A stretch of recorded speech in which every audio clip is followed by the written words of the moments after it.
कुछ नाम हैं जो लोगों ने सुने होंगे जैसे बाजरा, ज्वार, मक्का। इनको कभी-कभी हम अनाज के विकल्प के रूप में अपने घर पर इस्तेमाल करते हैं और अलग-अलग मौसम में पूरे भारत में इनको खाने के रूप में इनका चलन है। लेकिन इसके अलावा भी कुछ नाम हैं जैसे कुदकी, रागी, ऐसे बहुत सारे नाम हैं जो शायद ही हमने सुने होंगे क्योंकि हमारे जो प्राचीन काल से चले आए खान-पान से ये चीज़ें दूर चली गई और हरित क्रांति के बाद हमारी ज़्यादा निर्भरता अनाज के ऊपर हो गई। और आज के समय में हम कई सारी बीमारियाँ से भी जूझ रहे हैं और ऑब्वियस सी बात है कि बीमारियाँ और हमारे खाने-पीने का एक घनिष्ठ संबंध है। जैसा हम खाना-पीना हमारा खान-पान है, उसी तरीके से फिर उसके जो परिणाम स्वरूप हमें कुछ बीमारियाँ देखने को मिलती हैं या हम उनसे चाहे-अनचाहे ग्रस्त हो जाते हैं।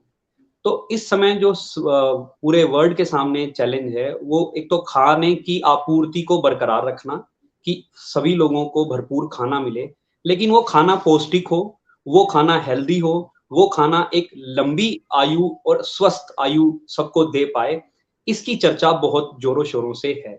उसमें भारत ने भी बहुत योगदान दिया इस साल जिसमें इंटरनेशनल मिलेट्स ईयर जिसको घोषित किया गया, मिलेट्स यानी कि मोटा अनाज। तो आज की हमारी चर्चा में हम अनाज के विकल्प यानी कि जो हम अनाज खाते हैं, गेहूँ जिसको कई जगह पे बोला जाता है हिंदी बेल्ट में, उसके विकल्प के रूप में हमारे पास कौन-सी ऐसी चीज़ें हैं जिनको इस्तेमाल करके हम अपने खान-पान को ज़्यादा बेहतर, ज़्यादा पौष्टिक और ज़्यादा अच्छा बना सकते हैं, उसके ऊपर आज की चर्चा हमारी होगी। और मुझे खुशी है कि आज की हमारी चर्चा में हमारे जो गेस्ट हैं, वो एक ऐसे गेस्ट हैं जिन्होंने बहुत ग्रास रूट लेवल पे मोटे अनाज के रूप कार्य किया है। तो आज के हमारे जो गेस्ट हैं, अनामिका यादव जी हैं, जो जेएनयू जवाहरलाल नेहरू यूनिवर्सिटी दिल्ली से centre for science study policy में जो है वो पीएचडी कर रहे हैं और जिनके अगर आप देखना चाहेंगे तो डाउन टू अर्थ में बहुत सारे आर्टिकल आपको साइंस पॉपुलराइजेशन के मिल जाएँगे। अनामिका जी ने उड़ीसा में मोटे अनाज को लेकर के भी काफ़ी काम किया है और इनका थोड़े समय पहले एक आर्टिकल भी मोटे अनाज को लेकर के आया था। तो अनामिका जी, आपका स्वागत है। मैं अजय शर्मा रिसर्चकॉम के इस प्लेटफ़ॉर्म पर आपका एक बार फिर से स्वागत करता हूँ और पहले मैं धन्यवाद आपको पहले दे देता हूँ कि आपने अपना कीमती समय निकाला और हम इस चर्चा को फिर आगे बढ़ाएँगे। तो आपका स्वागत। आप अपने बारे में कुछ एडिशनल बताना चाहें तो प्लीज़।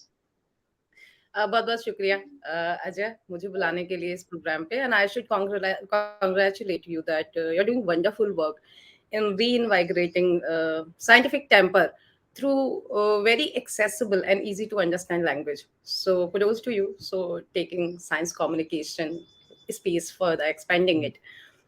So thank you. तो करंटली एक्चुअली मैं centre for Science and environment एक थिंक टैंक है, उसके साथ काम कर रही हूँ।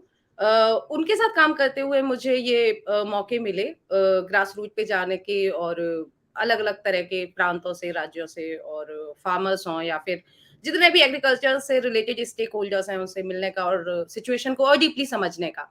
अदर देन दैट मेरा जो डॉक्टोरल रिसर्च है डॉक्टोरल रिसर्च में भी मैं फूड सिस्टम को थोड़ा-सा समझने की कोशिश कर रही हूँ, किस तरह के चेंजेस आए हैं फूड सिस्टम में। फॉर इंस्टेंस न्यूट्रिशन ट्रांजिशन को मैं समझने की कोशिश कर रही हूँ। ग्लोबलाइजेशन और जो इकोनॉमिक जो लिबरलाइजेशन हुआ उसके बाद से हमारे खान-पीने का सामान हो या हमारा व्यापार करने का तरीका हो या हमारे जीने का या रहन-सहन का तरीका हो, सब में बहुत बहुत परिवर्तन आए हैं। तो ऑफ कोर्स हमारा जो फैट और शुगर का कंटेंट है वो बढ़ा है और इसी तरीके क्योंकि अच्छा इसमें प्रॉब्लम ये भी है मैं काफ़ी सारी डिबेट्स में चले जाऊँगी। नहीं, नहीं आई विल विस्तार ट्राई से, आप निश्चिंत रहिए, पूरा विस्तार से बताइए ताकि लोग सुने हाँ। और लोगों को थोड़ा महसूस हो कि हमारा कैसे शिफ्ट हो गया है खान-पान। हाँ, तो मैं कोशिश करूँगी हालाँकि उसको थोड़ा-सा व्यवस्थित रखने की पर थोड़ा-सा जी। एक्सपेंड होते रहेगा इधर-उधर। अब क्योंकि बिल्कुल सही कहा आपने कि जो ग्रीन रेवोल्यूशन के दौरान जो हमारी पॉलिसीज़ थी उन्होंने हमारे जो फूड हैबिट है उसको शिफ्ट करने में बहुत बड़ा योगदान दिया है। क्योंकि हमको उसकी हाई हाई यील्ड वैरायटी सही बोले आप क्योंकि food security was need of the day उन दिनों। तो इसकी वजह से जो भी हाई यील्ड वैराइटीज़ थी, जिनको उगाना आसान था, इरिगेशन पे कुछ-कुछ चीज़ों पे काम हुआ और फिर पॉलिसी इस तरीके से डेवलप की गई कि वो जो हाई यील्ड वैराइटी थी व्हीट और राइस की, उनका ही प्रोपेगेशन हुआ, इवेंचुअली उनका ही प्रोक्योरमेंट भी हुआ। तो किसान को तो चाहिए है अपनी मेहनत का दाम, उसको जहां दाम मिलेगा वो चीज उगाएगा और खाएगा भी और खिलाएगा भी। अब क्योंकि बिल्कुल। इंडस्ट्रियों का भी आगमन हुआ इस सेक्टर में, जो जंक फूड इंडस्ट्री है, कुकी बेस्ड या फिर इस तरह के जो सेवियर प्रोडक्ट्स बनाती हैं, उनको भी, उनकी भी जो डिमांड है वो गेहूं की और मक्के की या फिर चावल की ही होती है। तो that also dictated the discourse. Eventually we are heavily dependent on just two grains, just two cereals, rice and wheat। और आप यकीन नहीं मानोगे कि आज से 30 साल 40 साल पहले जो टोटल फूड प्रोडक्शन, जो सीरियल प्रोडक्शन था इंडिया का, उसमें 40% हिस्सा था मिलेट्स का, जो अब 10% भी नहीं रहा है। सो एक ह्यूज शिफ्ट हुआ है, ह्यूज शिफ्ट हुआ है। और मैं ये नहीं कहती, मैं थोड़ा सा वहां पे बोलना चाहूंगी जो आपने बोला कि विकल्प के तौर पर, विकल्प किसी भी स्टेपल फूड आपका जो भी होता है उसके सिर्फ विकल्प के तौर पे नहीं, लेकिन आप अपने फूड को डाइवर्स कितना बना सकते हो वो इम्पोर्टेंट है। जैसे कि ये तो एक बड़ा ही अब कॉमन विजडम हो चुका है कि आपकी प्लेट जितनी कलरफुल होगी वो उतनी हेल्दी होगी। तो जी। लाइक वाइज आप खाओ चावल, लेकिन 100 ग्राम की जगह अगर 50 ग्राम चावल कर दो और 50 ग्राम किसी और चीज को खा सकते हो, that would be more beneficial for you. और जी। लार्जर लार्जर जो इन्वायरमेंट है उसके लिए भी, फॉर इंस्टेंस गेहूं और चावल, 1 किलो चावल को उगाने में 5,000 लीटर पानी इस्तेमाल होता है, यस। 1 लीटर चावल को उगाने के लिए। बिल्कुल। और ये जो हिस्टोरिकली पंजाब, जस्ट पंजाब तो हाईली वाटर स्ट्रेस्ड स्टेट है इस टाइम पे, इधर के भी कुछ अच्छे हाल नहीं है, बाकी की नॉर्थ बेल्ट के भी। और इनका एक बहुत, हिस्टोरिकली वो चावल नहीं उगाते थे, वो हिस्टोरिकली मिलेट्स उगाते थे। और मिलेट्स का एक अच्छाई ये भी है कि उसको पानी की ज्यादा जरूरत नहीं होती है, उसको बहुत देखभाल की, इस सब कुछ की भी जरूरत नहीं होती है। पर ये सारी जो इस तरह के जो न्यूट्रिशनल क्रॉप्स थी वो सारी कंप्लीटली एक तरीके से खत्म ही हो गई। और बस 2 क्रॉप्स हैं जिन्होंने डोमिनेट किया हुआ है पूरा, और उन्हीं ने हमारा खाने खाने को भी, हमारा हमारा पूरा फूड हैबिट्स को फिर उन्हीं ने इन्फ्लुएंस किया है। हम वही खा रहे हैं सुबह शाम, बिल्कुल सही बोला है आपने, सुबह शाम वही खा रहे हैं, बस अनाज खा रहे हैं। बिल्कुल। हाँ, तो उसके फिर उसके रिपरकशन आ रहे हैं। अब देखिए आप कि 1900 मेरे ख्याल से 1991 के बाद अगर हम अब तक का डेटा लें, तो एक्सपोनेंशियल एक्सपोनेंशियल इंक्रीज हुआ है आपका कार्डियोवास्कुलर डिजीज में या डायबिटीज में, बिल्कुल। एक्सपोनेंशियल।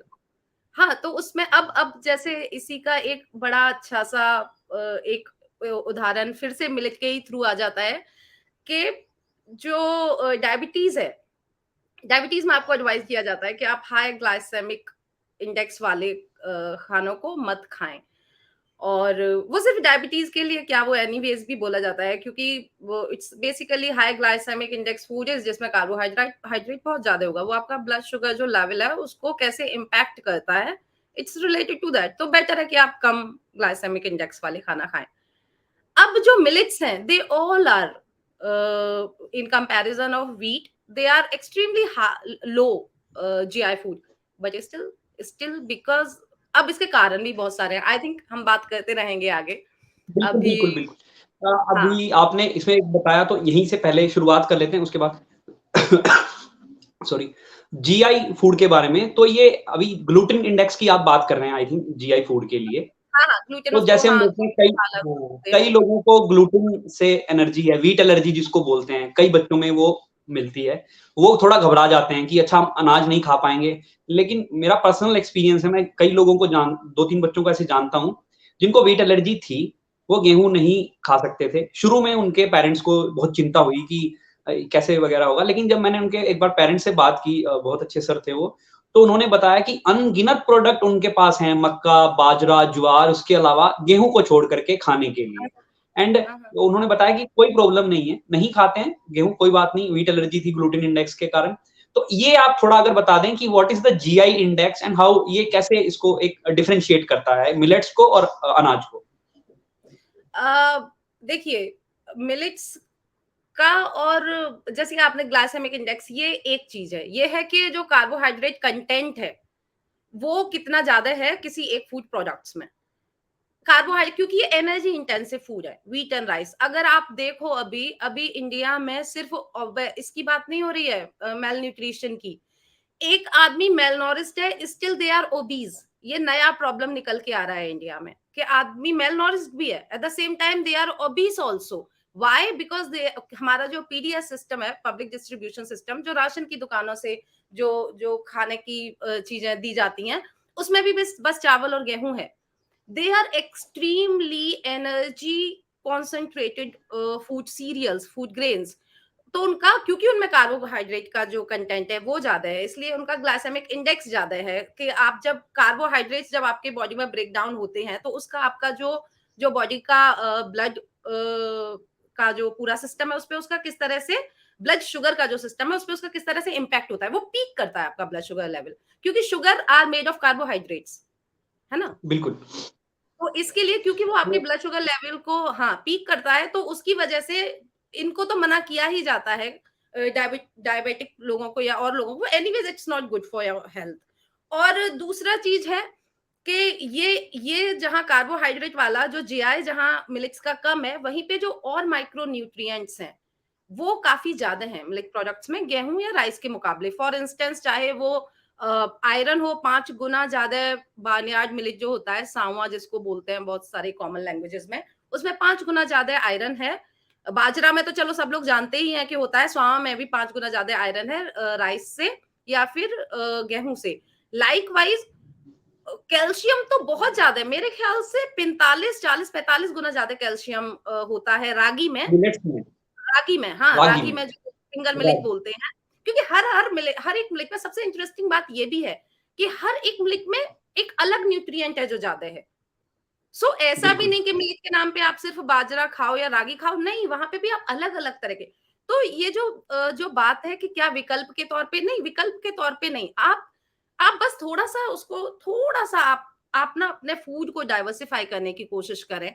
आपकी जो प्लेट है वो हमेशा सिर्फ गेहूं और चावल से या किसी एक ही दाल या एक ही सब्जी से न भरी रहे, नो मैटर वो आपको कितना बिल्कुल। पसंद हो, फिर भी आप उसमें थोड़ा सा डाइवर्सिटी लाए। ये हमारी हेल्थ के लिए अच्छा है और ये प्रकृति के लिए भी अच्छा है। बिल्कुल। और अनामिका जी, अगर इसके बैकग्राउंड में जानने का प्रयास करें, क्योंकि आपने काफ़ी काम किया, तो कहीं, क्योंकि एक तो लंबा समय हमारा किसी भी चीज़ को देखते हैं तो इतिहास तो काफ़ी लंबा है। उसमें प्राचीन समय में कहीं इसका ज़िक्र आता है मोटे अनाज का, ना ठीक है हम मिलेट्स बात कर रहे हैं, लेकिन मोटे अनाज के बारे में, या जो ये नाम है रागी हो गया, कोटू बाजरा, ऐसे अलग-अलग कुछ नाम हैं, इनके बहुत सारे नाम हैं, और ये सिंगल डबल वाला मोटे अनाज का क्या कॉन्सेप्ट है? तो कहाँ इसका ज़िक्र मिलता है? हम्म। अगर ओल्ड तो टेक्स्ट की बात करें। जी जी, एक्चुअली मिलेट्स सच में सबसे प्राचीन अनाज में से माना जाता है, और अफ्रीका में और एशिया में, स्पेशली इंडियन सब कॉन्टिनेंट में इसके बहुत पुराने टाइम से उल्लेख भी मिलता है। फॉर इंस्टेंस, हिंदुस्तान में ऋग्वेदा में इसका उल्लेख है, श्याम का करके एक मिलेट, कुछ मिलेट्स का उल्लेख है। और ऋग्वेदा में। ऋग्वेदा में, अथर्ववेदा में भी है कि कैसे इसको डिफरेंट टाइप के रिचुअल्स में यूज किया जाता था, डिफरेंट मिलेट्स को। और चरक संहिता में इनका मेडिसिनल बेनिफिट क्या है, इस बात का जिक्र है। तो और अभी भी आप देखो अलग अलग प्रांतों में देखो, चाहे वो पंजाब में लोहड़ी हो या फिर वो नॉर्थ में खिचड़ी या मकर संक्रांति हो, उनमें बिल्कुल। कुछ मिलेट्स का बहुत जरूरी रोल रहता है। वो जब तक आप बाजरा और गुड़ का मिठाई नहीं बनाओगे, नॉर्थ में बहुत जगह आपका मकर संक्रांति की पूजा कंप्लीट नहीं मानी जाती है। ऐसे अलग अलग, कहीं पे कहीं उड़ीसा में रागी का ज्यादा चलन है, या फिर महाराष्ट्र में ज्वार का ज्यादा चलन है, जो रिचुअल से भी जुड़े हुए हैं। और जब ये आपके रिचुअल पंजाब से में जुड़े वैसे मक्का का आते हैं, ज़्यादा चलन है। आपकी संस्कृति का, आपके खान पान का कितना इंपॉर्टेंट हिस्सा रहे हैं, और इनका इनका कितना महत्व भी रहा है, क्योंकि रिचुअल्स में जो चीजें इनकॉर्पोरेट की गई वो उनकी महत्वता के लिए करी गई।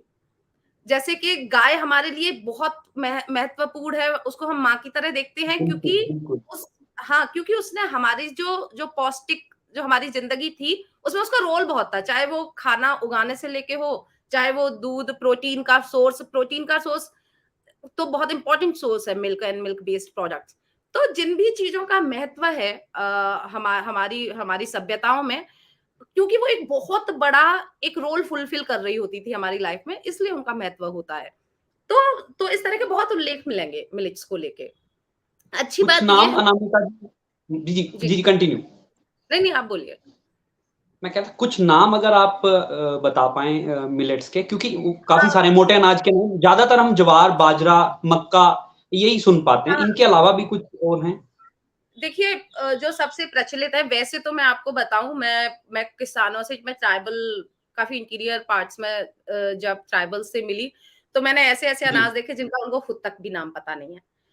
तो इंडिया में ग्रेन्स की अमेजिंग डाइवर्सिटी है और ये बड़ा दुःख भी होता है ये सोच के कि ये ग्रेन्स खत्म हो रहे हैं, कुछ लोग उगाने वाले रह गए हैं जो इन एकदम एकदम ही जो एक इंटीरियर पार्ट्स हैं कंट्री के, वहां पे वो उगा रहे हैं, तो शायद शायद वो आज उग रहे हैं, कल को वो रहें भी ना, तो बड़ा दुःख भी होता है ये सबको। लेकिन लेकिन क्योंकि मैं सही नाम नहीं दे सकती, कि हो सकता है, मुझे लगता है कि शायद पचासों से ज्यादा होंगी इसकी वैरायटीज मिलेट्स की इंडिया में, वैरायटीज और स्पीसीज। लेकिन हाँ, कुछ प्रचलित हैं, 9 हैं जिनमें से जो काफी प्रचलित हैं। बाजरा है, जिसके मैं हिंदी नाम बता रही हूँ। अच्छा, इसमें भी ये जी, है जी, कि बिल्कुल, अलग-अलग, बिल्कुल। हाँ, पार्ट में उनको अलग-अलग नामों से जाना जाता है। तो बाजरा, ज्वार, बाजरा इज़ पर्ल मिलेट, ज्वार, मैं खुद भी कन्फ्यूज़ होते रहती हूँ इन नामों कोई में बात नहीं, कोई एक्चुअली। बात नहीं। ज्वार ज्वार, बाजरा, रागी, हाँ, ज्वार, कोटू बाजरा, बाजरा। रागी। अच्छा, पहले तो वो, हाँ, वो जो फ़र्क है, वो जो लोग बोलते हैं ले के मिलेट्स बोलते हैं और फिर स्मॉल मिलेट्स बोलते हैं। इस तरह का, कि मिलेट्स में भी 2 तरह का डिवीज़न किया हुआ है। वो प्योरली उसके साइज़ के ऊपर है, कि जैसे कुछ मिलेट्स हैं, बाजरा हो गया, रागी हो गया, ये कंपैरेटिवली इनका ग्रेन साइज़ थोड़ा बड़ा है, तो इनकी जो प्रोसेसिंग होती है, उसमें इतनी मुश्किलें नहीं आती हैं। जो माइनर मिलेट है, जो मेजर मिलेट और माइनर मिलेट का, अच्छा इसको ठीक कर देना, हाँ, ये मैंने कन्फ्यूज़ कर दिया। तो एक द मैं अभी से बोलती हूँ। कोई बात तो नहीं। इसको 2 तरीके से भी क्वालिफ़िकेशन किया जाता है मिलेट का, जिसमें लोग कभी-कभी कन्फ्यूज़ रहते हैं, मेजर मिलेट और माइनर मिलेट। तो उनमें कोई यस। कोई एज़ सच, हाँ, उसमें कोई एज़ सच फ़र्क नहीं है, सिर्फ़ इतना फ़र्क है कि मेजर का स्लाइटली जो साइज़ है, ग्रेन साइज़ थोड़ा बड़ा होता है, माइनर का और छोटा होता है। तो जो प्रोसेसिंग है, वो बड़ा मुश्किल हो जाती है माइनर की करना, मेजर की फिर भी कंपैरेटिवली इट्स ईज़ी।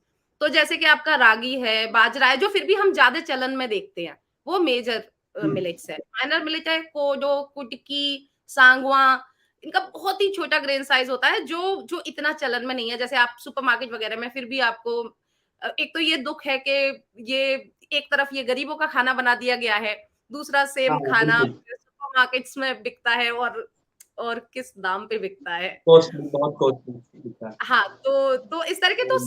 7 तो ये मेजर और माइनर मिलेट हैं, जिसमें आपका बाजरा, ज्वार, रागी, सवां, कोडो, कुटकी ये आ जाता है, और 2 सूडो मिलेट्स भी हैं, बकव्हीट और अमरंथस, जो राजगीर और कुट्टू जो बोला जाता है, तो उनको भी साइंटिस्ट इंक्लूड करते हैं मिलेट्स में। कुट्टू, ये कुट्टू का आटा जो व्रत में इस्तेमाल करते हैं, हाँ, वो हाँ, हाँ, आप हाँ। उससे हाँ, ज़िक्र वही, नहीं वही। था? अच्छा, जी, जी, वही। वो शायद सिंघाड़े के छिलकों से ऐसा बताते हैं। सिंघाड़ा अलग है, आई नोट। ये सिर्फ ये सब हमारे लैंग्वेज का खेल है, कि नॉर्थ में अच्छा, हमारी सिंघाड़े लैंग्वेज के का खेल है। अरे बोला बाप जाता रे! है। शुरू-शुरू में मैं भी कन्फ्यूज़ हुई, फिर पता चला नहीं, नहीं, नहीं, ये अलग है। हाँ, हाँ। बकव्हीट अलग लेकिन है। It's quite interesting. हाँ, अभी आपने उड़ीसा में तो काम किया ग्राउंड लेवल पर, जो जैसा मैंने पढ़ा मैंने था। उनका एक्चुअली उसके मैंने अलावा ग्राउंड लेवल काम नहीं किया। मैं थोड़ा-सा यहाँ पे करेक्ट करना चाहूँगी अपनी हुँ, पोज़ीशन। मैंने ग्राउंड लेवल पे काम नहीं किया। लेकिन मैंने उड़ीसा गवर्नमेंट का एक बड़ा अच्छा प्रोग्राम चल रहा है मिलेट्स को रिवाइव करने के लिए, ओडिशा मिलेट मिशन करके। तो because I am a policy researcher, तो मैंने उनके प्रोग्राम को मैप किया था कि how they are doing it, and because it's doing well, और it has been appreciated by many quarters around the world. तो मैं समझना चाहती थी कि वो क्या अच्छा कर रहे हैं या कहाँ पे स्कोप है ज़्यादा अच्छा करने का। तो वो बड़ा अच्छा अपॉर्च्युनिटी थी कि हाँ, जहाँ पे मुझे ओडिशा के जो पर्टिकुलरली वल्नरेबल ट्राइबल ग्रुप्स हैं, मुझे उनसे भी इंटरैक्ट करने को मिला। और वहीं वहीं की ये एक लर्निंग वहीं से थी कि कितनी वैरायटी है हमारे यहाँ पे बिल्कुल। मिलेट्स की, और हमको पता भी नहीं है, और बस यही है कि हाँ, उनको क्योंकि किसी तरह का संरक्षण नहीं मिल रहा है, तो शायद शायद वो विलुप्त हो जाए, और बड़ा ये सैड सिचुएशन होगी। आप यकीन मानोगे कि चावल की भी एक टाइम पे 6000 से ज़्यादा वैरायटी भारत में उगाई जाती थी। अब कुछ 100 हैं, बस कुछ 100। तो ये बिल्कुल, अब बहुत चैलेंज बड़ा भी है। लॉस हाँ, हाँ, हाँ, पंजाब बिल्कुल में है। खुद पंजाब में खुद जो बुद्धिजीवी वर्ग है, जो उस अपने विचार रखता है, उनका खुद मानना है कि हम चावल नहीं उगा रहे हैं, हम अपना पानी दे रहे हैं। ये चावल नहीं हाँ, ट्रांसफ़र कर रहे हैं, क्योंकि आपने बिल्कुल। बताया 1 किलो चावल को उगाने में 5000 लीटर पानी लग रहा है, तो कितना पानी, और जबकि पंजाब में चावल खाने का चलन बहुत कम है, उतना हुँ, चलन हुँ। हमारे इधर नहीं है।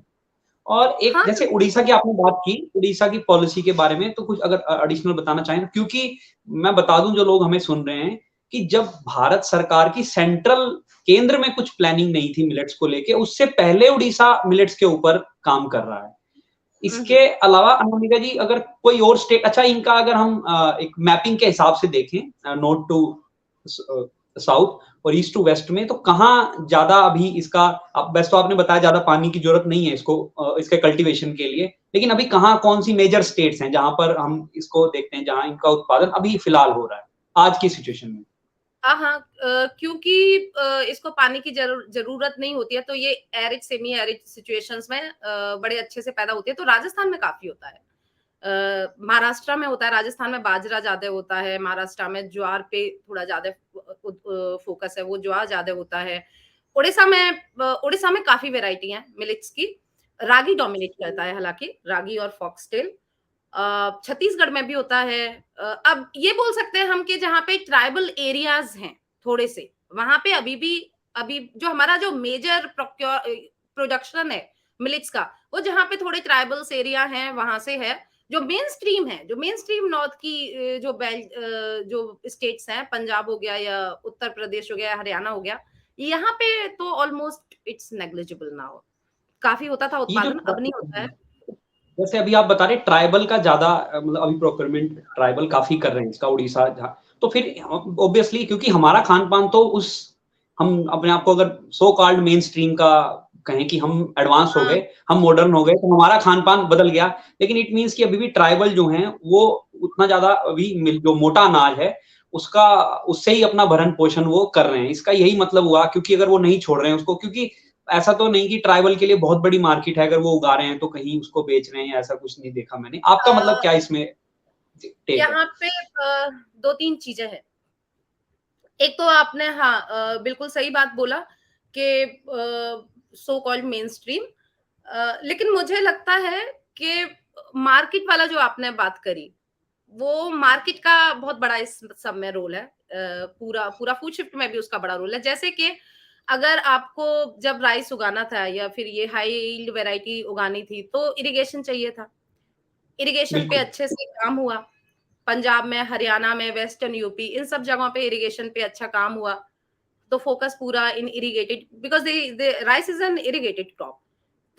यस। तो या तो आप उसको जहाँ पे जियोलॉजिकली वो मुफीद जो बोलते हैं उनका एग्रो क्लाइमेटिक कंडीशन है या तो राइस आप वहाँ उगा सकते हो जहाँ पे होती है बारिश बहुत होती है या फिर पानी जहाँ पे रहता है। पर ये तो ये एरिया नहीं है। हरियाणा हो गया, वेस्टर्न यूपी हो गया, पंजाब हो गया, तो इनको तो इरिगेशन पे तो ये क्योंकि इरिगेटेड अब इरिगेशन वाला वो भी एक बात आ जाती है कि क्योंकि ये वाला इंफ्रा ट्राइबल्स एरिया में पहुँचा भी नहीं है। वहाँ पे अभी भी इरिगेशन ये सब कुछ नहीं है, तो वो अभी भी पुरानी फसलों पे अभी भी वो केंद्रित है। तो एक तो ये स्ट्रक्चरल वजह हो गई कि स्ट्रक्चरल बिल्कुल। इसकी वजह से वो उस तरफ को नहीं पहुँचे और दूसरा दूसरा कल्चरल भी। ट्राइबल्स अभी भी अपने आप को प्रकृति के बहुत बीच में रख के देखते हैं। उनके कल्चर में अभी भी प्रकृति बहुत ही ज़रूरी एक रोल उसका महत्व तो बहुत उनके लिए है। हम जिन अपनी जड़ों से कुछ हट गए हैं ट्राइबल्स अभी भी काफ़ी हद तक उन जड़ों पे रुके हुए हैं। तो जैसे कि मेरा जो लिमिटेड एक्सपीरियंस है, मैं ये नहीं बोलूँगी कि बहुत बहुत वास्ट एक्सपीरियंस है मेरा, जी। पर मेरे लिमिटेड एक्सपीरियंस में I have seen them how they treat natural resources and how we treat natural resources. थोड़ा-सा वो थोड़ा-सा एलाबोरेट करके आप थोड़ा-सा हाँ, डिटेल में बताइएगा, ये बड़ा ज़रूरी है। तो जब ट्राइबल एरिया में आप जाओगे तो आप मैं दंतेवाड़ा थी और मैंने वहाँ के ट्राइबल्स को देखा कि वो एक-दूसरे को, प्रकृति छत्तीसगढ़, को और खुद को एक-दूसरे के पूरक के रूप में देखते हैं, कि उनको दंतेवाड़ा पता है छत्तीसगढ़ में?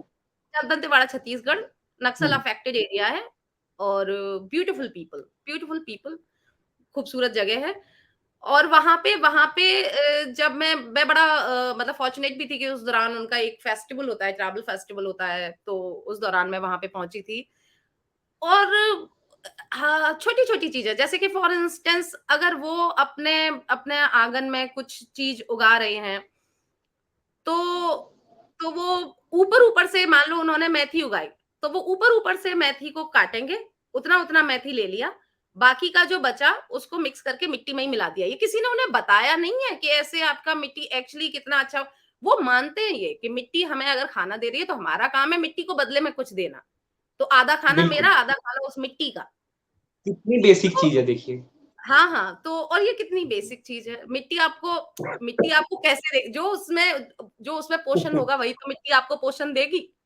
बिल्कुल, तो इस तरह का जो जो एक पूरक के तौर पे चीज़ों को देखना, एक्सेसिव जो कमर्शियलाइज़ेशन ऑफ एग्रीकल्चर हुआ है और जो हमारे यहाँ पे बहुत बहुत ज़्यादा तरीके से हुआ है कि किसी चीज़ की चिंता नहीं है, भर-भर पेस्टिसाइड्स भी डालेंगे ये सब। और मैं इसमें फार्मर्स को गलती नहीं देती बाय द वे, क्योंकि फार्मर तो बहुत मेहनत का काम कर रहा है। और वैसे भी इंडिया में फार्मिंग जो है वो उस तरह की बची नहीं है, रिम्यूनरेटिव बची नहीं है।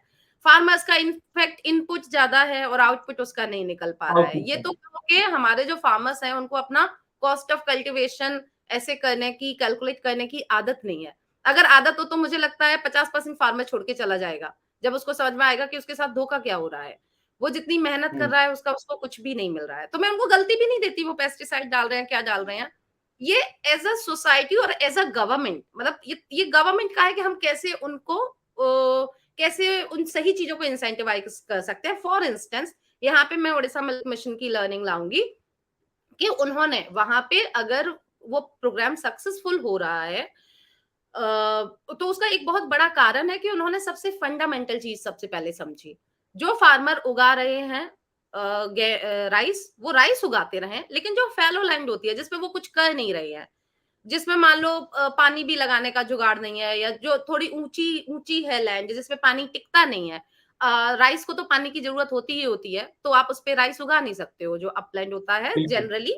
जनरली तो मतलब उसकी भी अपनी अपलैंड भी वैराइटीज़ हैं राइस की हालाँकि, पर जनरली ऐसे नहीं होता है। तो उन्होंने बोला कि आप यहाँ पे करो, आप उगाओ मिलेट्स।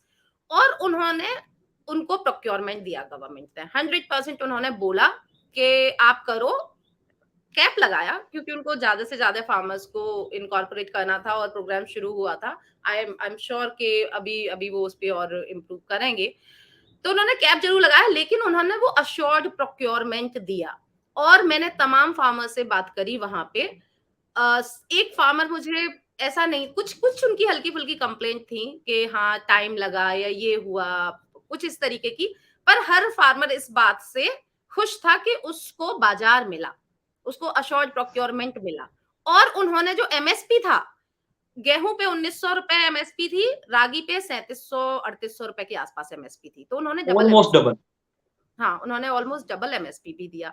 ये जो कि हाँ, सेंटर का भी एमएसपी इसी तरीके का है, पर प्रोक्योरमेंट नहीं है। तो जब तक आप अश्योर्ड प्रोक्योरमेंट नहीं दोगे, तब तक आप एमएसपी सिर्फ एमएसपी से कुछ नहीं होना जाना है। आपको एक मतलब बेंचमार्किंग तो करनी ही है प्राइसेस की, पर वो अश्योर्ड प्रोक्योरमेंट भी दो। तो गवर्नमेंट कर तो उसका सकती है। मतलब हुँ, अपने एंड से कि किसानों को या जो लोग उगा रहे हैं, हाँ, उनको अगर और सरकार ये निश्चिंत कर दे कि आप थोड़ा उगाइए, लेकिन हम खरीदेंगे हम और धीरे-धीरे खरीदेंगे। इसको हम इसका परसेंटेज बढ़ाएँगे। जैसे आपने पहले बताया कि 40% से हम 10% पे चले गए मोटे अनाज के कंट्रीब्यूशन में टोटल में। हुँ। तो धीरे-धीरे ये इसको गवर्नमेंट इसको इस तरीके से पॉलिसीज़ बनी है अगर वहाँ पर उसका काम भी अच्छा हुआ जैसे आपने कि देखा है। और 1-2 चीज़ें मैं ओडिशा मिलेट मिशन के बारे में 1-2 चीज़ें बोलूँगी जो उन्होंने अच्छी करी हैं। हुँ, हुँ। और जो चैलेंजेस भी रहते हैं, लेकिन और गवर्नमेंट सीख के शायद उन चैलेंजेस पे काम कर सकती है। मैंने अपनी स्टडी में भी बिल्कुल। उसका उसके उनको मेंशन और आई करा था थिंक कि कहाँ-कहाँ उड़ीसा के बहुत सारे एग्ज़ाम्पल हम जब देखते हैं, एक वहाँ पर नेचुरल डिज़ास्टर बहुत आते हैं, उसको उन्होंने कैसे हैंडल किया। उन्होंने हाँ, दे बड़े-बड़े हैंड वो इट होम वेरी वेल। बनाए हैं ना, इसके अलग हट के हम लाइन से बात करें तो फिर अभी हाँ, हॉकी स्टेडियम कितने-कितने उन्होंने हॉकी का वर्ल्ड कप ऑर्गेनाइज़ किया, तो कहीं न कहीं इसका मतलब उनकी पॉलिसीज़ उस तरीके की हैं। विदाउट पॉलिसी तो ये काम इम्पॉसिबल नहीं है हो करने। सकता। मैं मिलेट्स के ही लेकिन कॉन्टेक्स्ट में बोल रही थी। मिलेट के ही लिए कि उन्होंने अशोर्ट प्रोक्योरमेंट दिया, फिर उन्होंने उसको जो प्रोक्योर किया, उनको उन्होंने पीडीएस में चैनलाइज़ भी किया। तो ये 2 तरीके से उन्होंने इसको टैकल करा कि ठीक है, एक तो आप बायोडायवर्सिटी भी लाओगे, फूड डाइवर्सिटी लाओगे, और उसको फिर प्रोक्योर भी कर पा रहे हो, फिर आप उसको डिस्ट्रीब्यूट भी कर रहे हो, जिससे कि वो उन तक पहुँच भी रही है जिनको खाना है, तो आप वो न्यूट्रिशनल जो डेफिशिएंसी वाला एंगल है, आप उसको भी थोड़ा टैकल कर सकते हो उसके साथ में। पीडीएस तो यानी उन्होंने पब्लिक डिस्ट्रीब्यूशन सिस्टम ना, हाँ, हाँ, हाँ, हाँ, पब्लिक डिस्ट्रीब्यूशन। जिससे तो हमें उन्होंने अनाज, ये 5 किलो अनाज 5 किलो हाँ, चावल हाँ। वगैरह तक पहुँचता है। हाँ, तो उन्होंने 1 किलो चावल रिप्लेस कर दिया 1 किलो रागी से, कहीं पे 2 वाह! किलो रिप्लेस कर दिया 2 किलो से, या तो इस तरीके का उन्होंने एक सिस्टमिक चेंज लेके आए कि वो प्रोक्योर भी कर रहे हैं, फिर आप तक ला भी रहे हैं कि आप उसको खा भी पाओ। तो ये इन लाइन्स पे हमको भी शायद सोचने की ज़रूरत है। इन लाइन्स पे शायद एक नेशनल लेवल पे हम लोग को सोचने की ज़रूरत है कि क्या किया जा सकता बिल्कुल है। बढ़िया। ज़बरदस्त एकदम एग्ज़ाम्पल है कि किस तरीके से किसी को फ़ोर्स नहीं किया फार्मर को, उनको निश्चिंत किया, हाँ, उनको हाँ। उचित दाम मिला। उससे उन्होंने जो ये न्यूट्रिशन की प्रॉब्लम थी, उसको हैंडल किया पब्लिक डिस्ट्रीब्यूशन में डाल के and slowly, slowly they are replacing, तो इट्स वेरी गुड। हाँ, और because uh, farmer is getting good money, they are happy. क्योंकि ऐसे देखा जाए तो मिलेट को उगाने में बहुत बहुत मेहनत नहीं होती है, इतनी देखभाल मिलेट को उगाने की नहीं लगती। मिलेट के अपने चैलेंजेज़ हैं, ऐसा नहीं है कि एवरीथिंग इज़ हंकी डोरी, उसके अपने चैलेंजेज़ हैं और उन चैलेंजेज़ पे भी काम करने की ज़रूरत है। फॉर एग्ज़ाम्पल प्रोसेसिंग थोड़ा-सा डिफिकल्ट होती है मिलेट्स की, और इन मोटे अनाजों के और अनाजों के मुकाबले ड्यू टू देयर साइज़। तो कोर्स ग्रेन है इसलिए मोटा अनाज उसको बोला जाता है, इट्स नॉट मोटा कि उसका ग्रेन मोटा होगा। हाँ, हाँ, हाँ, हाँ। तो न मैंने बस क्लैरिटी के लिए बोल दिया कि नहीं मैं सही दोनों है। चीज़ें साथ बोल रही हूँ।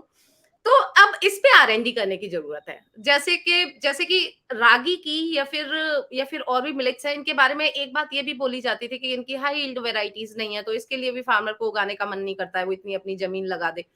ओडिशा ने इस पे भी काम किया। उन्होंने उत्कल यूनिवर्सिटी के साथ मिलके ओडिशा गवर्नमेंट ने इस पे काम किया और बड़ी अच्छी उन्होंने काफ़ी काफ़ी ट्रायल्स करके उन्होंने बड़ी अच्छी-अच्छी एक हाई यील्डिंग वैराइटीज़ रिलीज़ भी करी। रागी की करी, फॉक्सटेल की करी और पे काम चल रहा है। तो एक सिस्टमैटिक वे में देखने की ज़रूरत है, जो मैं मानती हूँ, आप कोई भी जब चेंज लाने की बात करते हो, आपको सिस्टम लेवल पे देखना होता है, कि आपका रेगुलेटरी सिस्टम या पॉलिसी सिस्टम कैसा है, आपका सोशल सिस्टम कैसा है, आपका इकोनॉमिक सिस्टम कैसा है और फिर इनमें जो एक्सचेंजेस होते हैं, आपको हर लेवल पे इंटरवीन करना पड़ेगा, तब आप चेंज ला सकते हो। Odisha government has been a bit successful in that sense. उसने सिस्टम लेवल बिल्कुल, पे अप्रोच किया प्रॉब्लम को। बिल्कुल। एक अब जो इससे अगला सवाल मेरा यही है जानने का प्रयास कि जैसे ये भारत का प्रपोज़ल था इंटरनेशनल, जहाँ से मिलेट्स ईयर डिक्लेयर होना था, यूनेस्को से शायद होता है। तो जब हुँ, वहाँ हुँ। से ये डिक्लेयर नहीं, हो गया, तो एफएओ में क्यों उन्होंने दिया था proposal, food and sorry, agriculture organisation में। वहाँ पे जो दिया था ये प्रपोज़ल, मैं गलती से यूनेस्को बोल गया। तो वहाँ से जब चीज़ें जाती हैं, क्योंकि आप पॉलिसी में आपका पीएचडी है, आप एक बहुत ही, मैं कहूँगा भारत के अव्वल दर्जे के इंस्टीट्यूट में आप पॉलिसी के डिपार्टमेंट में हैं, आप पीएचडी कर रहे हैं और कुछ पॉलिसी जैसे अभी आपने स्टडी किया उड़ीसा का बताया भी है। तो पॉलिसी लेवल पे अब जैसे डिक्लेयर हो गया, तो क्या आपको लगता है कितना बड़ा योगदान ऐसा रहता है लोगों में जागरूकता लाने के लिए मोटे अनाज के बारे में? फिलहाल इस ईयर क्योंकि डिक्लेयर किया गया, तो मोटे अनाज के बारे में बात करेंगे। तो उसका कितना बड़ा योगदान रहता है? सरकार अलग-अलग जगह प्रमोट भी कर रही है, हल हर जगह प्रधानमंत्री भी नाम ले रहे हैं, अलग-अलग नाम से पुकार रहे हैं इसको, मोटे अनाज को। अन्न, श्री अन्न कह के शायद उन्होंने इसको पुकारा है। हाँ, हाँ, श्री अन्न तो बोला जा ये रहा है, किस न्यूट्री तरीके से सीरियल काम करके। करता है, कितना इफ़ेक्ट करता है लोगों को? देखिए, इसका अपना रोल है और बहुत मतलब एक ज़रूरी रोल ये प्ले करता है। 2018 में आई थिंक इंडिया ने प्रपोज़ किया था कि there should be an international year of millets, क्योंकि मिलेट्स लार्जली है भी थोड़ा-सा एशिया, स्पेशली इंडियन सबकॉन्टिनेंट और अफ्रीकन सबकॉन्टिनेंट का अनाज होता सब तरफ है थोड़ा बहुत, पर लार्जली हमारे यहाँ से आता है। तो और कई कंट्रीज का सपोर्ट लेके, हालांकि India played the crucial part, propose किया और उनके जो जो मिलेट्स के वेरियस बेनिफिट्स है ना, इन्वायरमेंटल, क्लाइमेटिक और आपका न्यूट्रिशनल बेनिफिट्स, तो उन सबको मद्देनजर रखते हुए यूएन ने डिक्लेयर किया 2023 international year of millets. Government का काम जो अवेयरनेस पे, आई वुड से हाँ, इमेंस इमेंस क्या कहते हैं उसको, एक एक स्टिर हुआ है और एक बहुत बड़ा एक डायलॉग चालू हुआ। सबसे बड़ी बात तो यही है कि एक डायलॉग चालू हुआ और नेशनल लेवल पे नहीं, वो इंटरनेशनल लेवल पे चालू हुआ। और और तमाम, जैसे कि मुझे सुनने में आया, जी20 के भी जो प्रोग्राम्स हो रहे हैं उसमें भी एक मिलेट डिश रखी जा रही बिल्कुल, है। बिल्कुल। जो जो कैंटीन्स हैं गवर्नमेंट की, मिनिस्ट्रीज की, वहां पे भी वो मिलेट को इंट्रोड्यूस कर रहे हैं। इट्स अ ब्यूटीफुल थिंग, क्योंकि दो चीजें हैं मिलेट्स को, अगर हम इनको वापस से लाना चाहते हैं, मेन स्ट्रीम करना चाहते हैं, तो 2 चीज़ें हैं, एक है अवेयरनेस, उसका बहुत इम्पोर्टेंट पार्ट है, क्योंकि लोग भूल चुके हैं कि ये बनाया भी कैसे जाता है। लोगों को बिल्कुल। पता नहीं है कि इसको किस तरीके से बनाया जाता है, कैसे खाया जाता है इसको। पैलेटेबिलिटी इज़ एन इश्यू, कि लोगों को आदत नहीं रही है। हमारा जो ज़ुबान है वो भी पूरा गेहूँ और चावल के टेस्ट वाला बन चुका है। तो स्वाद का मसला आ गया। इसमें इसमें इस तरह की कैंपेन्स का बहुत बड़ा रोल है कि पहले तो आप लोगों को अवेयर कराओ कि हाँ, अब एटलीस्ट इतना तो ज़रूर हुआ है कि लोग इसको एक सुपर फूड की तरीके देख रहे हैं, उसके अपने नुकसान है, हालाँकि मैं बोलती हूँ। इसको आप सुपर फूड या न्यूट्री सीरियल वाली बात नहीं है। मैं कभी नहीं बोलती कि आप चावल खाना छोड़ दो और बस ये सब नहीं, नहीं, नहीं, नहीं, there has to be a balance. आपको किसी भी एक चीज़ को नहीं, अब मिलेट्स का मतलब ये नहीं है कि आपको सारा दिन मिलेट्स ही खाना है। आपको उसको इनकॉर्पोरेट करना है और जितना उनके डाइवर्स अपने हम अपनी थाली कर सकें। हाँ, और उनके अपने फ़ायदे हैं। तो इसमें ये इस तरह की जो कैम्पेन्स हैं उनका उनका बड़ा इम्पोर्टेंट रोल होता है और मुझे लगता है कि एक एक इस तरह का डिस्कशन, एक एक माहौल तैयार हुआ है जहाँ पे ये बात हो रही है कि हाँ, millets are healthy, millets are healthy. So that's a बिल्कुल। Really cool thing. That's a really cool thing at the same time. जो मुझे डर लगता है, बस ये लगता है कि 2023 में हो गया इंटरनेशनल ईयर ऑफ मिलेट, उसके बाद ये फेड ना हो जाए ये मोमेंटम, ये बिल्कुल। फिज़ल आउट ना हो जाए। पॉलिसी लेवल में हाँ, कुछ होना चाहिए एंड हाँ, तो ये स्टेट को बड़ा एक दूसरे से लर्न करना चाहिए। हाँ, हाँ, तो और सेंटर को भी एक वहाँ पे इम्पोर्टेंट रोल निभाना हाँ, पड़ेगा, बिल्कुल। क्योंकि और भी मिलेट्स का आई थिंक अभी बाजरा, रागी को छोड़ के और का एमएसपी सेंटर से डिसाइडेड नहीं है। तो बेंचमार्किंग नहीं है, मतलब प्राइसेस की। तो मुझे लगता है उस सब पे काम होना चाहिए और जो जो सेंट्रल एग्रीकल्चर यूनिवर्सिटीज़ हैं या रिसर्च इंस्टीट्यूट हैं, वो भी इस पे थोड़ा और फ़ोकस कर सकते हैं। वो भी मिलेट पे, सिर्फ़ गेहूँ और चावल पे ही हमारा फ़ोकस रहता है, इन्हीं की हाई यील्ड वैरायटी पे फ़ोकस रहता है। इनकी इनकी तमाम तरह की कि कैसे इसको क्लाइमेट रेज़िलिएंट बनाएँ, इन सब चीज़ों पे फ़ोकस रहता है। We have a crop that is already climate resilient and which बिल्कुल। has many nutritional, environmental and multiple benefits। तो उस पे भी शायद थोड़ा और R&D की जरूरत है। इस तरह का ये जो रिक्वायरमेंट्स हैं, ये गवर्नमेंट सेट कर सकती है अच्छे से। तो वहां पे सेंट्रल गवर्नमेंट बिल्कुल। का मुझे लगता है कि अपना रोल होना चाहिए। ऐ ऐसी उम्मीद भी करते हैं कि सरकार इसके बारे में थोड़ा सीरियसली होके अगर करेगी तो डेफ़िनेटली उनके हाथ में पॉलिसीज़ हैं, वो कुछ कर पाएँगे और हमें हाँ, हाँ। हमारी थाली में डाइवर्स फूड हम खुद भी खुद से जागरूक होकर भी करेंगे और अवेलेबिलिटी होगी तो ज़रूर लोग कर पाएँगे। और हाँ, थोड़ा ये भी एक अवेलेबल। मेरे को चिंता रहती है कि प्राइस थोड़ा ना प्राइस ऐसा ना हो कि वो डाइवर्स के चक्कर में होता है ना ऑर्गेनिक मिलेगा, अब वो उतना महँगा हो जाता है कि वो फिर आदमी सोचता है कि इसको खाऊँगा कैसे मैं ऑर्गेनिक आ तो गया है। तो वैसा भी ना हो जाए कि अवेलेबल तो हो एग्जैक्टली। गया मोटा अनाज मिलेट्स, लेकिन आदमी सोच रहा है कि मिलेट्स मैं खाऊँगा कैसे खरीद के? तो वो भी एक इसमें फैक्टर ध्यान इसमें रखना होगा। हाँ, बिल्कुल सही बात आपने बिल्कुल, बोला और बिल्कुल। आपने ऑर्गेनिक का भी बड़ा अच्छा एग्जांपल दिया। अच्छा, अब इसमें सबसे पहले तो इकोनॉमिक्स का सबसे बेसिक प्रिंसिपल चलता है कि जैसी सप्लाई रहेगी वैसी डिमांड रहेगी और उनके बिल्कुल। हिसाब से प्राइसेस आपके सेट रहते हैं। तो आपका ये बड़ा बड़ा ही है तो बड़ा सिंपल, पर ये बड़ा ट्रिकी भी हो जाता है। अब ऑर्गेनिक के कॉन्टेक्स्ट में क्या है, ऑर्गेनिक उगाना आसान नहीं है। सबसे पहले तो ऑर्गेनिक उगाने में मेहनत लगती है, क्योंकि बिल्कुल। आपको पेस्टिसाइड, आपके पास कोई सिंपल सॉल्यूशन नहीं है उसका। आपको मेहनत करनी पड़ती है। मिट्टी मिट्टी ओवर ओवर 80% मैंने सीएससी की ही एक रिपोर्ट देखी थी आई थिंक 1-2 साल पहले, कि ओवर 80% और मे बी मोर जो जो हमारी वो है, जो सॉइल जो सैंपल लिए गए थे, उसमें जो कार्बन कंटेंट था वो एक्सट्रीमली लो था। 1% का कुछ होता है और वो 1% से बहुत नीचे था, 0.75% ऐसे ऐसे करके कुछ था। एग्जैक्ट मेरे को अभी याद नहीं है। तो मिट्टी तो हमारी ऑलरेडी खराब हो चुकी है। अब जो ऑर्गेनिक फार्मर भी जब ऑर्गेनिक की तरफ जाते हैं, उनको अपनी पहले पहले उनको मेहनत लगती है अपनी मिट्टी को वापस से जिंदा करने के लिए। इसलिए वो जो ट्रांजिशन पीरियड है वो भी 3 बिल्कुल। साल का है, कि आप और केमिकल वो रेजिड्यू खत्म हो सारा सब कुछ। अब इस सब में जब वो फार्मर बेचने जाता है अपना प्रोडक्ट, इतनी मेहनत करने के बाद, जिसके सीधे-सीधे एनवायरमेंटल बेनिफिट्स भी हैं, हेल्थ बेनिफिट्स भी हैं, आपका आपका पानी का बिल्कुल। कंटामिनेशन बंद हो रहा है, आपका जो फर्टिलाइज़र पे इतना वो 2 लाख करोड़ से ज़्यादा का आपका जो सब्सिडी दे रहे हो आप फर्टिलाइज़र पे, वो भी कट करने वो पे वहाँ फैक्टर पे भी रिमूव हो काम गया। कर रहा है। हाँ, आपका फॉरेक्स भी उससे इम्पैक्ट होगा पॉजिटिवली। वो फार्मर जो इतना सारा कुछ काम कर रहा है, वो जब बेचने जाता है तो उसको प्राइस वही मिलते हैं, सेम के सेम, तो वो चीटेड फील करता है।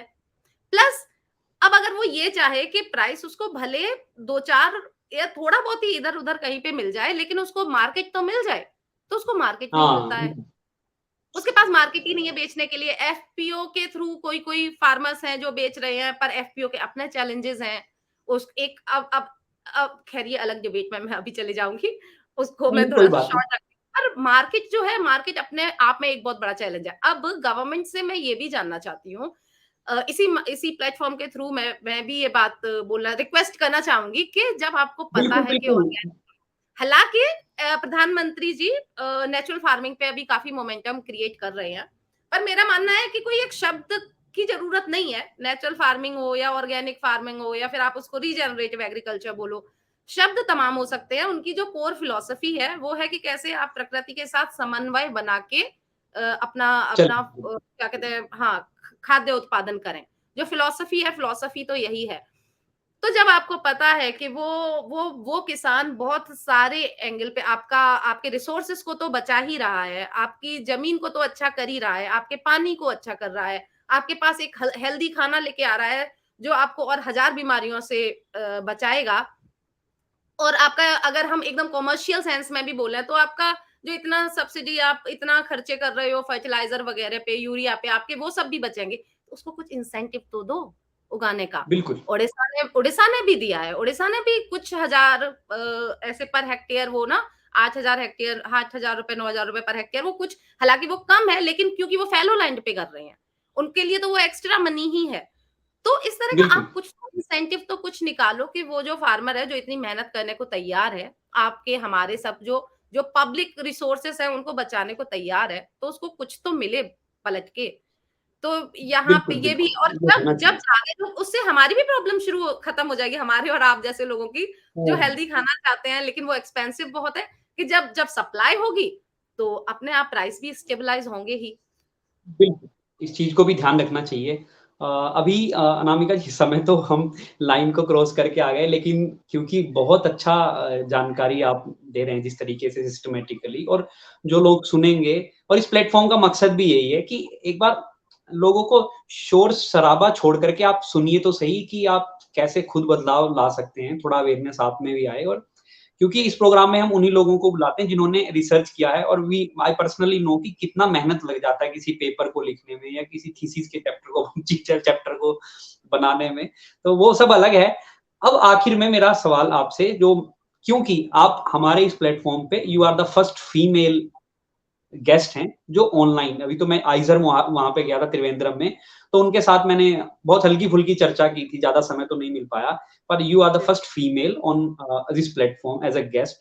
तो मैं आपसे एक बात ज़रूर जानना चाहूँगा, ये रिसर्च का फील्ड जो है, ये कितना चैलेंजिंग हो जाता है as a female? The family pressure, society pressure, बहुत सारी चीज़ें हमारे साथ चलती हैं, उनको ऐसे नहीं कि हम आँख बंद करके भूल सकते हैं, लेकिन हुँ, कितना हुँ। चैलेंजिंग होता है? घर से किस तरीके का सपोर्ट होता है? क्योंकि प्रोग्राम मेरे घर वाले भी देखेंगे आने के बाद। तो किस तरीके का, मतलब मैं ये नहीं कह रहा कि आई ऑल्सो, मेरे घर वालों ने मुझे बहुत सपोर्ट किया, तो दैट्स व्हाई आप तभी कर सकते हैं। लेकिन कितना आपके तरीके से जब आप देखते हैं जेएनयू जैसे संस्था में आके पढ़ना, इसके बारे में अगर थोड़ा आप 2 मिनट में बता पाएँ, तो ज़रूर जो फीमेल रिसर्चर हैं, फ्यूचर में आने हाँ, हाँ। वाले या जो हैं, वो उनको कुछ लाभ मिलेगा। जी। अ, ठीक, अब मैं बहुत ऑनेस्टली ही इसके बारे में बात करूँगी, क्योंकि मुझे लगता है इन सब मुद्दों पे बिल्कुल, बहुत बिल्कुल। ऑनेस्ट बात करना ज़रूरी है। अ, बिल्कुल। 2 चीज़ें हैं, एक के हाँ, I have been very lucky. I I have a very supportive family. My brothers are amazing and so are the other members of my family. But क्योंकि जो इस तरह का सेटअप होता है, उसमें आपके जो मेल मेंबर्स हैं फैमिली के, क्योंकि एट द आप ये एंड भी ऑफ, बता दीजिए साथ में। मैं एक हाँ? एक मैं टोकना चाहूँगा। आप मूलतः कहाँ से हैं? उत्तर प्रदेश से तो हैं, मैं बता देता हूँ, लेकिन मूलतः हाँ, बता इटावा दीजिए। से, इटावा। इटावा से। एक छोटा-सा जी, टाउन है इटावा में, वहाँ से हूँ मैं। जी। तो वेरी पॉलिटिकली एक्टिव दो वेरी पॉलिटिकली एक्टिव। बिल्कुल, अपने 2 सीएम वहीं से रहे हैं, तो पॉलिटिकली बिल्कुल। काफ़ी वाइब्रेंट है इटावा। तो हाँ, तो मैं बोल रही थी कि जो आपका, क्योंकि चीज़ें बदल रही हैं, और चीज़ें बहुत ही अच्छे पेस पे बदल रही हैं, बड़ी खूबसूरती के साथ बदल रही हैं। मैं अपने दोस्तों को देख सकती हूँ, अपने कुछ एक्सटेंडेड फैमिली के मेंबर्स को देख सकती हूँ कि वो कितने जेंडर सेंसिटिव हैं अब। वो एक्चुअली एक्चुअली उस तरह का चेंज मैं कहूँ कि आज से 20 साल पहले जब मैं छोटी थी, तब मुझे इतना नहीं दिखता था जितना अब दिखता है कि वो कितना इक्वल फुटिंग पे चीज़ें हो रही हैं। तो चेंज है, लेकिन at the same time there is lots to be done. बहुत लंबा सफ़र है, अभी बहुत कुछ करना बाकी है। तो इसके लिए मुझे लगता है कि क्योंकि मेल जो आपके मेंबर्स होते हैं फैमिली के, चाहे भाई हों, चाहे वो पिता हों, स्पेशली भाई, क्योंकि आपके पास पैट्रियार्कल एडवांटेज है, तो आपका काम है, आपकी जो फीमेल मेंबर्स हैं घर की, उनको सपोर्ट करना। I have been lucky in that sense, extremely lucky. मेरे दोनों बड़े भाई, मुझे किसी भी तरह का प्रेशर नहीं डाला गया। इनफैक्ट सो मच सो कि मुझे कहा गया कि अगर तुमको तुमको पढ़ने में ही बहुत मजा आता है, तुमको तुमको जो भी करना है, you don't even think about के ना बाकी की जो निटी ग्रिटीज होती हैं कि अरे मुझे तो फेलोशिप कब आ रहा है, क्या आ रहा है। तो मेरे पे इस तरह के भी बहुत प्रेशर नहीं रहे। I have been lucky in that sense, पर क्योंकि उसका सीधा सा कारण है, माय ब्रदर्स वर सपोर्टिव। और और बिल्कुल, इसके साथ-साथ बात सिर्फ यहीं पे खत्म नहीं हो जाती। ये एक पार्ट है जिसका जिसका सपोर्टिव होना ज़रूरी है, ये आपकी ज़िम्मेदारी है सपोर्टिव होना, क्योंकि आपके पास एडवांटेज है ये। अ, बिल्कुल, स सालों-सालों तक लड़कियों को इतना कंटेन करके रखा गया है कि even when they are very affirmative और आउटस्पोकन, तभी भी उनको नहीं उनको उनको एक सपोर्ट की ज़रूरत इसके लिए होती है, क्योंकि आप कितनी लड़ाइयाँ लड़ोगे? आप बाहर लड़ रहे हो, आप क्या घर बिल्कुल, में भी लड़ोगे? आप बाहर तब बिल्कुल, लड़ लेते हो जब आपको घर में ना लड़ना पड़े या घर से आपको सपोर्ट मिल जाए, तो सपोर्ट, वो बाहर की लड़ाई आसान हो जाती है। तो क्योंकि क्योंकि मैं देखती हूँ कि हाँ, बहुत सारी लड़कियाँ हैं, बहुत अच्छा कर रही हैं, लेकिन उनको दोनों फ्रंट पे लड़ना पड़ रहा है और ये अंत में उन्हें थका देता है। वो शायद वहाँ पहुँच सकती थी, जहाँ नहीं पहुँच पाती हैं। ये थकान, ये जो लड़ाइयों की थकान है, तो मुझे वहाँ लगता है कि हाँ, वहाँ पे उनकी ज़िम्मेदारी है, उनको करना चाहिए। Eight the same time, the other thing is with women also, that you also have to constantly try to, you know, you have to be assertive. uh, bill वो जो कंडीशनिंग है उसको तोड़ना आसान नहीं होता है, लेकिन आपको अपने आप को उस लगातार अप टू डेट रखना पड़ेगा सही सोच के साथ में, और लगातार वो आपको बिल्कुल, कोशिश करनी पड़ेगी कि जो कंडीशनिंग्स हैं और जिनका कोई रैशनल नहीं बनता है, आप उनको तोड़ के कैसे आगे बढ़ो। क्योंकि मुझे ये भी लगता है कि हमारी ज़िम्मेदारी भी होती है, जो आने वाली जनरेशन है उसके लिए सही एग्ज़ाम्पल सेट करना। तो बिल्कुल, आप बिल्कुल, हाँ, आप जब सही स्टैंड नहीं लेते हो, सही बात के लिए खड़े नहीं होते हो, आपको लगता होगा you are being respectful towards your elders और something, no, no, no, no, no. You are just ना doing a disservice to your own ilk. So ये बिल्कुल, दोनों साइड्स हैं। वुमेन शुड, आई थिंक हम हमको ज़्यादा हमको ज़रूरत है इसकी, क्योंकि क्योंकि वक़्त वक़्त की ज़रूरत है। हमें अभी बाहर आके बिल्कुल, निकलना है और हमें बिल्कुल, अभी हमारा बहुत दूर का बिल्कुल। रास्ता है, अभी तो बस शुरुआत हुई है।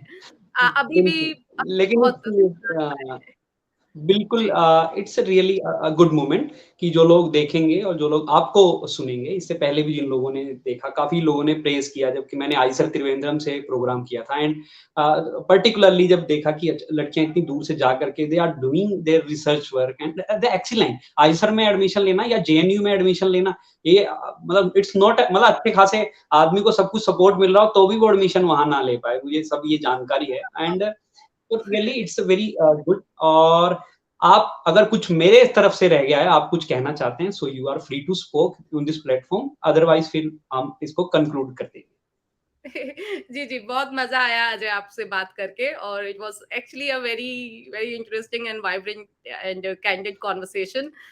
तो अच्छा हाँ, मैं एक बात बस ऐड करना चाहूँगी, क्योंकि हमने अभी मार्केट जी, पे बात करी थी, ऑर्गेनिक मार्केट पे। तो अभी जी। कुछ ही दिन पहले एक कंपेंडियम हमने रिलीज़ किया है जो सीएससी की वेबसाइट पे अवेलेबल है, अंडर सीएससी फूड एंड एक बार बता दीजिए आप, सीएससी के बारे में भी बता दीजिए। किसके बारे में? CSC CSC. This is what हाँ, तो सीएससी एक बहुत पुराना रिसर्च थिंक टैंक है, Centre for Science and Environment, और we have been active in this space since last 30-40 years, और ग्रेट, काफ़ी रिसर्च एंड एडवोकेसी ऑर्गेनाइजेशन है हम, और हमारे मतलब I take great pride in that के सीएससी के प्रयासों का नतीजा था जो कोका कोला वगैरह स्कूल्स में बंद हुई थी। Oh great! पेस्टिसाइड, चाहे वो कोका कोला में पेस्टिसाइड वाला मूवमेंट था, क्योंकि पानी में पेस्टिसाइड था, कि पानी में किस तरह से पेस्टिसाइड्स पहुंच रहे हैं और पेस्टिसाइड्स का क्या इम्पैक्ट हो रहा है एनवायरनमेंट पे एंड ह्यूमन हेल्थ पे, इस पे जो कैंपेन्स चली वो सीएससी ने ही लीड की थी। और उसी के चलते ये जंक फूड का स्कूल कॉलेजेस में इस तरीके से मिलना वो सारा कंटेन हुआ। So we have a great history, great legacy, और हम कोशिश करते हैं कि उसको हम जारी रख सकें।